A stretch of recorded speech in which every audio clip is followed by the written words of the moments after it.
La lección de hoy se centra en uno de los capítulos más tristes de la vida de David. El rey de Israel abusó de la autoridad que Dios le había dado y llevó al pecado a la esposa de uno de los soldados. Urías era un guerrero en el ejército de David, luchando en una batalla por su rey. David aprovechó su ausencia, y cuando Betsabé quedó embarazada debido al adulterio lascivo de David, el rey trató de encubrir su pecado.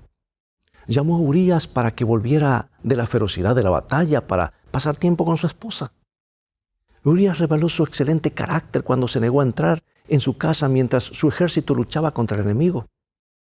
Y cuando el plan inicial de David no funcionó, instó a Joab, el capitán del ejército del rey, a colocar a Urías en la primera línea de batalla para que enfrentara una muerte segura.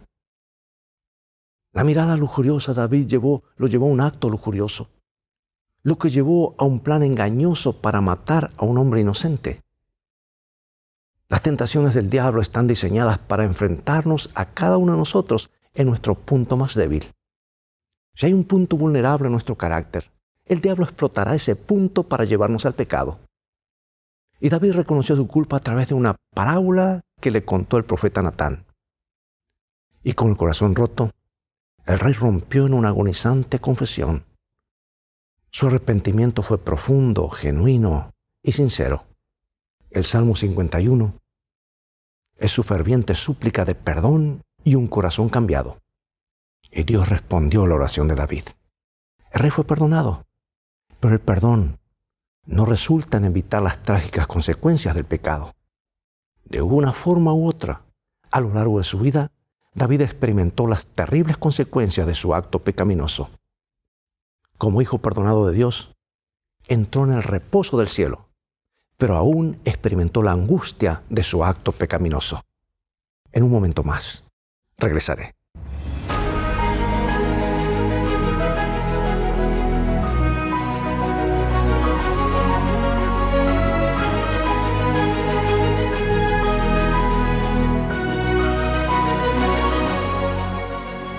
Comencemos con esta oración de arrepentimiento sincero de David. Salmo 51:10.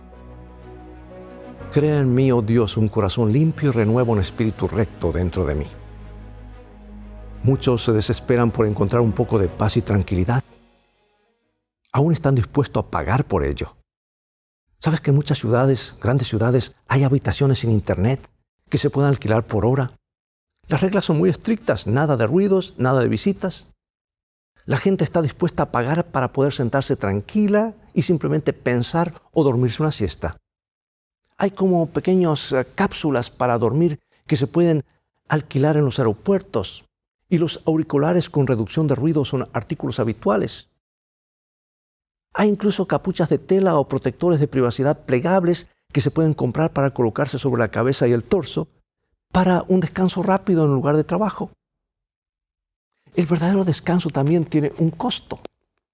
Si bien a los especialistas en trucos de autoayuda les gustaría hacernos creer que podemos determinar nuestro destino y que el descanso es solo una cuestión de decisión y de planificación, no obstante, cuando lo consideramos honestamente, nos damos cuenta de nuestra incapacidad de darle verdadero descanso a nuestro corazón. Uno que se llama padre de la iglesia del siglo IV, Agustín, lo expresó en forma sucinta en su libro Confesiones. Él dijo de la siguiente manera, lo voy a citar, aquí está, dice: nos has hecho para ti y nuestro corazón está inquieto hasta que descanse en ti. Bueno, una gran verdad. Hoy examinaremos brevemente la vida del hombre conforme al corazón de Dios, David, para comprender cómo descubrió el verdadero costo del descanso de Dios. En una cálida tarde primaveral, el inquieto rey David paseaba por la terraza de su palacio. Debía haber estado con su ejército al otro lado del Jordán. Debería haber estado guiando al pueblo de Dios para derrotar a los amonitas y finalmente llevar la paz al reino. ¿Sabes que el hecho de no estar donde debía haber estado abrió una puerta a la tentación para David? ¿Y qué sucedió y qué gran pecado cometió? Vamos a repasar esto. Tú ya lo conoces, pero debemos tener frescas estas historias para no repetir estas historias. Segundo de Samuel 11, 1 al 5. Segundo libro. Aconteció al año siguiente, en el tiempo que salen los reyes a la guerra, que David envió a Joab y con él a sus siervos y a todo Israel, y destruyeron a los amonitas y sitiaron a Rabá, pero David se quedó en Jerusalén. Y sucedió un día al caer la tarde que se levantó David de su lecho y se paseaba sobre el terrado de la casa real. Y vio desde el terrado a una mujer que se estaba bañando, la cual era muy hermosa. Envió David a preguntar por aquella mujer. Y le dijeron, aquella es Betsabé, hija de Eliam, mujer de Urías Eteo. Y envió David mensajeros, y la tomó, y vino a él, y él durmió con ella. Luego ella se purificó de su inmundicia, y se volvió a su casa. Y concibió la mujer, y envió a hacerlo saber a David, diciendo, estoy encinta. David vio a una mujer muy hermosa, bañándose en el techo de su casa. Sus impulsos pecaminosos se apoderaron de él esa tarde y durmió con Betsabé, la esposa de un oficial de confianza del ejército. Como todos los reyes de la antigüedad, David tenía un poder absoluto. Como rey no tenía que seguir las reglas que gobernaban a todos los demás. Y sin embargo, la dolorosa historia de la familia de David después de ese momento que cambió la historia, nos recuerda el hecho de que incluso como rey, él no estaba por encima de la ley de Dios. Nadie lo está. De hecho, la ley existe como una protección, una salvaguardia. Y cuando incluso el rey se desvió de ella, enfrentó terribles consecuencias. Porque tan pronto como David transgredió los límites de la ley de Dios, o sea, saltó por encima del cerco, comenzó a sentir sus efectos en todos los aspectos de su vida.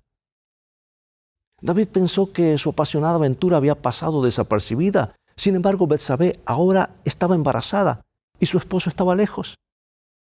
Y ahora David trató de encubrir su pecado. Incluso los planes más intrincados de David de hacer volver a Urías a su casa con su esposa Betsabé fracasaron. Urías era un hombre de reputación estelar, yo decía, que respondió a las sutiles insinuaciones de David. Él dijo, el arca de Israel y Judá están bajo tiendas, y mi señor Joab y los siervos de mi señor en el campo, y yo habría de estar en mi casa para comer y beber y dormir con mi mujer. Finalmente, un David desesperado recurre al asesinato por control remoto para encubrir su pecado. Es difícil creer que David, a quien Dios le había dado tanto, pudiera haberse rebajado tanto. Lo cual nos lleva a preguntarnos, sin importar quién seamos, ¿qué advertencia deberíamos extraer todos de esta historia? En medio de uno de los momentos más oscuros de la vida de David, ahora hay buenas noticias. Dios envía a su profeta. Yo diría para darle tal vez la última oportunidad. Natán y David se conocían bien, porque anteriormente Natán había aconsejado a David sobre sus planes para construir el templo. Sin embargo, ahora el profeta viene con una tarea diferente que realizar para su rey. Este es el relato, conmovedor realmente. Segundo de Samuel 12, 1 al 14. Jehová envió a Natán a David, y viniendo a él le dijo, había dos hombres en una ciudad, el uno rico y el otro pobre. El rico tenía numerosas ovejas y vacas, pero el pobre no tenía más que una sola corderita, que él había comprado y criado y que había crecido con él y con sus hijos juntamente, comiendo en su bocado y bebiendo de su vaso y durmiendo en su seno, y la tenía como una hija. Y vino uno de camino al hombre rico, y éste no quiso tomar de sus ovejas y de sus vacas para guisar para el caminante que había venido a él, sino que tomó la oveja de aquel hombre pobre y la preparó para el que había venido a él. Entonces se encendió el furor de David en gran manera contra aquel hombre y dijo a Natán, vive Jehová, que el que tal hizo es digno de muerte, y debe pagar la cordera con 4 tantos porque hizo tal cosa. Y no tuvo misericordia. Entonces dijo Natán a David, tú eres aquel hombre. Así ha dicho Jehová, Dios de Israel, yo te ungí por rey de Israel, y te libré de la mano de Saúl, y te di la casa de tu señor, y las mujeres de tu señor en tu seno. Además te di la casa de Israel y de Judá. Y si esto fuera poco, te habría añadido mucho más. ¿Por qué, pues, tuviste en poco la palabra de Jehová, haciendo lo malo delante de sus ojos? A Urías Eteo heriste espada y tomaste por mujer a su mujer, y a él lo mataste con la espada de los hijos de Amón. Por lo cual ahora no se apartará jamás de tu casa la espada, por cuanto me menospreciaste y tomaste a la mujer de Urías Eteo para que fuese tu mujer. Así ha dicho Jehová: he aquí yo haré levantar el mal sobre ti de tu misma casa, y tomaré tus mujeres delante de tus ojos, y las daré a tu prójimo, el cual yacerá con tus mujeres a la vista del sol. Porque tú lo hiciste en secreto, mas yo haré esto delante de todo Israel y a pleno sol. Entonces dijo David a Natán: pequé contra Jehová. Y Natán dijo a David: también Jehová ha redimido tu pecado. No morirás. Mas por cuanto con este asunto hiciste blasfemar a los enemigos de Jehová, el hijo que te ha nacido ciertamente morirá. ¡Qué historia! ¿Por qué crees que Natán decide contar una historia en vez de mencionar a David y avergonzarlo inmediatamente?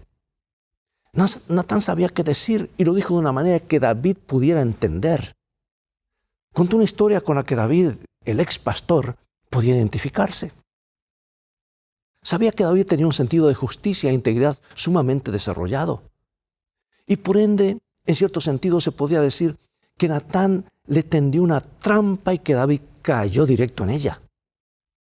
Y cuando David, sin saberlo, pronuncia su sentencia de muerte, Natán dice: tú eres aquel hombre. Hay diferentes maneras, formas de decir tú eres aquel hombre. Podemos decirlo gritando, acusando a la otra persona, apuntándola con el dedo directamente a la cara o expresando preocupación y cuidado. Las palabras de Natán debieron de haber estado mezclados con gracia, porque en ese momento David habrá sentido el dolor que Dios siente cuando uno de sus hijos conscientemente se aparta de su voluntad. Algo hizo clic en la mente de David. Algo le partió el corazón. Y nota ahora cómo respondió. Dice: pequé contra Jehová. En lugar de decir pequé contra Betsabé o soy un homicida, David reconoció que el pecado que inquieta nuestro corazón es principalmente una afrenta contra Dios, el Creador y Redentor. Nos hacemos daño a nosotros mismos, pero también afectamos a los demás. Acarreamos deshonra a nuestras familias o iglesias.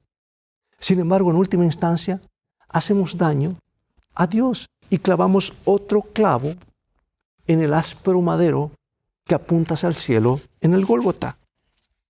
Mira lo que comenta mi autora favorita.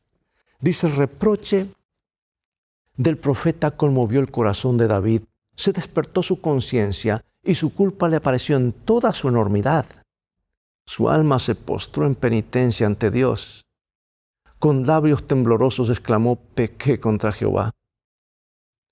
Todo daño o agravio que se haga a otros se extiende del injuriado hacia Dios. David había cometido un grave pecado contra Urías y Betsabé y se daba perfecta cuenta de su gran transgresión, pero mucho más grave era su pecado contra Dios. Bueno, después de que David inadvertidamente pronunció juicio contra sí mismo, Natán lo confrontó con la enormidad de su pecado y el corazón de David quedó destrozado y confesó su pecado. Inmediatamente Natán le aseguró que Jehová ha remitido tu pecado y que lo perdonó. No hay un periodo de espera para el perdón de Dios, ni debería haber de parte de nosotros un periodo de espera para la confesión. David no tiene que demostrar que es realmente sincero antes de que se le extienda el perdón. Sin embargo, Natán, quien ya predijo las consecuencias del pecado de David, ahora declara que el niño que estaba por nacer moriría. ¿Qué significa que Dios haya quitado el pecado de David? ¿Acaba de hacer borrón y cuenta nueva? Es decir, ya pasó, no importa. David también debió haberse hecho estas preguntas al ver que su mundo comenzaba a desmoronarse y comenzaba la muerte del bebé, su familia sumida en el caos. Y ahora viene la historia de Amnón y Absalón, que son dos buenos ejemplos de problemas familiares en la vida de la realeza. y ahora su futuro incierto. Y sin embargo, a pesar de las consecuencias de su pecado que afectó a personas inocentes como Urías y el bebé recién nacido, David también comienza a comprender que la gracia de Dios cubrirá esto y que algún día se acabarán todas estas consecuencias del pecado también. Y mientras tanto, puede hallar descanso únicamente para su conciencia atribulada, únicamente en Dios. ¿Qué cree David que necesita realmente? ¿Qué es lo que anhela? Ten piedad de mí, oh Dios, conforme a tu misericordia, conforme a la multitud de tus piedades, borra mis rebeliones. Lávame más y más de mi maldad, límpiame de mi pecado, porque yo reconozco mis rebeliones y mi pecado está siempre delante de mí. Contra ti solo he pecado y he hecho lo malo delante de tus ojos, para que seas reconocido justo en tu palabra y tenido por puro en tu juicio. He aquí en maldad he sido formado, y en pecado me concibió mi madre. He aquí tú amas la verdad en lo íntimo, y en lo secreto me has hecho comprender sabiduría. David reconoce públicamente al abrir el corazón y confesar sus pecados. El clamor de misericordia de David apela al amor inagotable de Dios y a su gran compasión. O sea, es un llamado a la gracia. Él anhela renovación. Cuando consideramos el costo del descanso en Jesús, primero debemos reconocer que necesitamos ayuda externa, amados. Somos pecadores y necesitamos un Salvador. Reconocemos nuestros pecados y clamamos al único que puede lavarnos, limpiarnos y renovarnos. Y cuando hacemos esto podemos cobrar valor. Aquí hay un adúltero, un manipulador, un asesino y alguien que transgredió al menos 5 de los 10 mandamientos, pero que pide ayuda y reclama la promesa del perdón de Dios. Si Dios perdonó a David por lo que hizo, ¿qué esperanza entonces hay para ti y para mí? Después que David confesó su pecado sin tratar de excusarlos ni pasarlo por alto, a continuación ruega a Dios lo siguiente. Mira qué es lo que le pide a Dios. Purifícame con hisopo y seré limpio. Lávame y seré más blanco que la nieve. Hazme oír gozo y alegría, y se recrearán los huesos que has abatido. Esconde tu rostro de mis pecados y borra todas mis maldades. Crea en mí, oh Dios, un corazón limpio y renueva un espíritu recto dentro de mí. No me deseches delante de ti y no quites de mí tu Santo Espíritu. Vuélveme el gozo de tu salvación y espíritu noble me sustente. ¿Sabes que la referencia de David a la purificación con hisopo utilizada aquí se utiliza la terminología conocida por todos los israelitas que alguna vez visitaron el santuario? Porque al referirse a los actos rituales de purificación descritos en la ley de Moisés, aquí él reconoció el poder de un sacrificio. El sacrificio, el verdadero sacrificio, que vendría en el futuro para quitar los pecados del mundo. David también pide gozo y alegría. Por eso pregunto, frente a la enormidad de su pecado, ¿no es esto un poco audaz, tal vez, de pedir dame gozo? Quizás sea útil escuchar esta paráfrasis. Dime que me perdonas para que pueda entrar de nuevo al santuario donde puedo escuchar el gozo y la alegría de quienes te adoran. Eso es lo que quiere decir una paráfrasis de este texto. Amados, cuando Adán y Eva pecaron, se escondieron de la presencia de Dios. Ahora, ¿por qué crees que la oración, la petición de David, incluso después de su pecado, es tan diferente a la de Adán y Eva que anduvieron escondiéndose? Salmo 51, 11 y 12. No me eches delante de ti y no quites de mí tu Santo Espíritu. Vuélveme el gozo de tu salvación y espíritu noble me sustente. David no quiere perder el sentido de vivir en la presencia de Dios. Se da cuenta de que sin el Espíritu Santo no tiene poder. Está totalmente vulnerable, solo. Sabe que podría volver a caer en el pecado tan fácilmente como cayó en el pecado con Betsabé. Su autoestima está hecha añicos. David comprende que las victorias futuras no provendrán de él, vendrán solo de Dios mientras él dependa totalmente de su Señor. La vida cristiana victoriosa no depende solo de nosotros, amados, depende de Jesús. Anhelamos su presencia, ansiamos su espíritu, queremos el gozo de la salvación. Reconocemos nuestra necesidad de renovación y restauración. Hacemos lo mejor de nuestra parte. Pero sabemos que necesitamos su descanso. Y dependemos en el acto divino de Él de recrear en nosotros una nueva naturaleza. El descanso de la creación no está lejos del perdón. Dijo, crea en mí, oh Dios, un corazón limpio. O sea, clama Él al Creador. Crea en mí un corazón limpio, renueva un espíritu recto dentro de mí. Él aquí utiliza la terminología de la creación.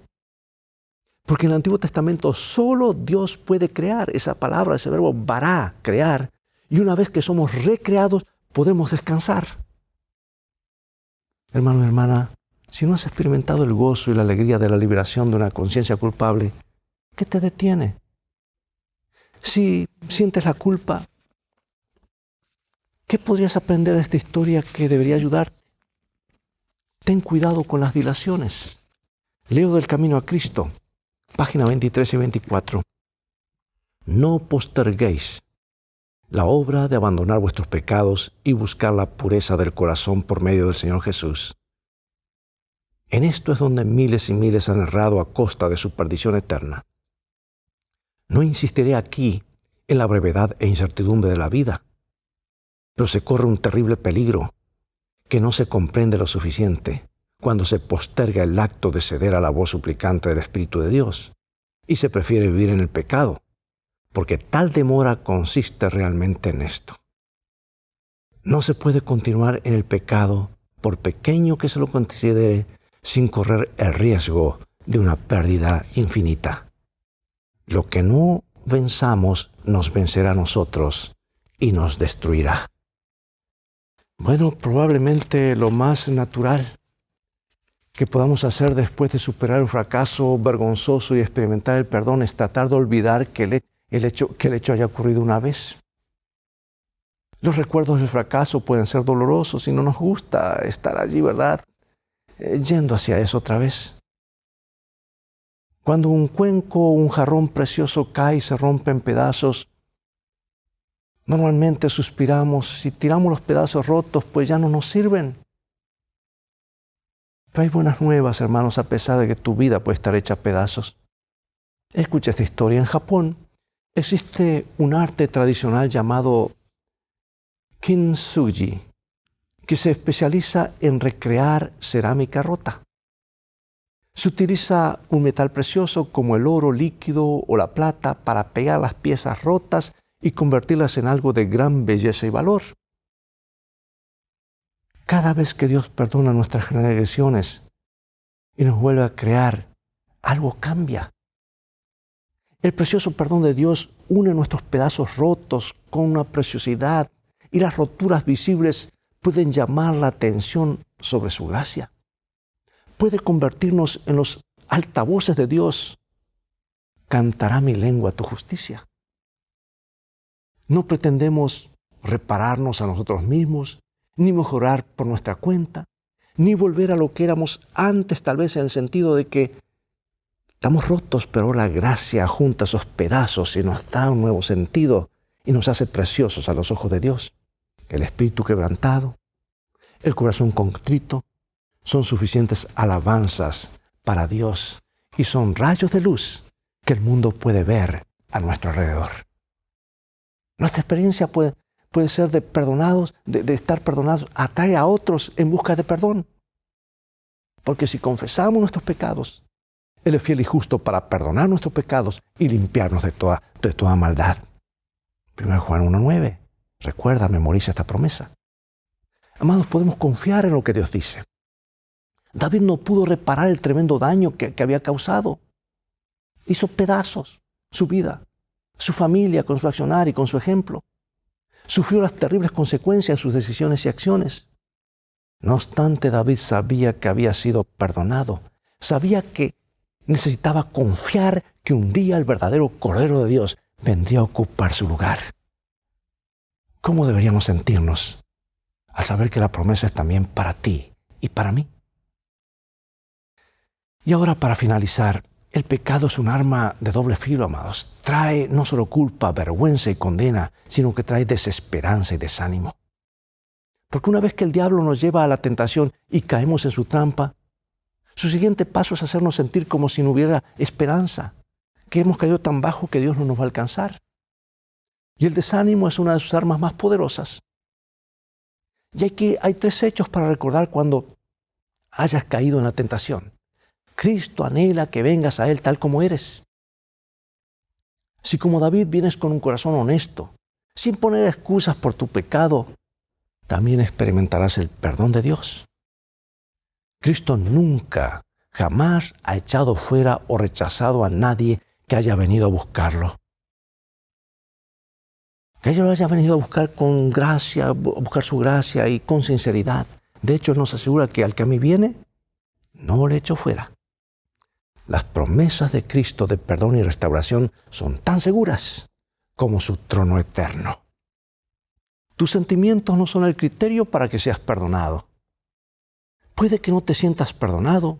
Es posible que aún tengas sentimientos de culpa, pero aún puedes tener la seguridad basada en la palabra de Dios de que tus pecados están perdonados y que eres un hijo, una hija de Dios.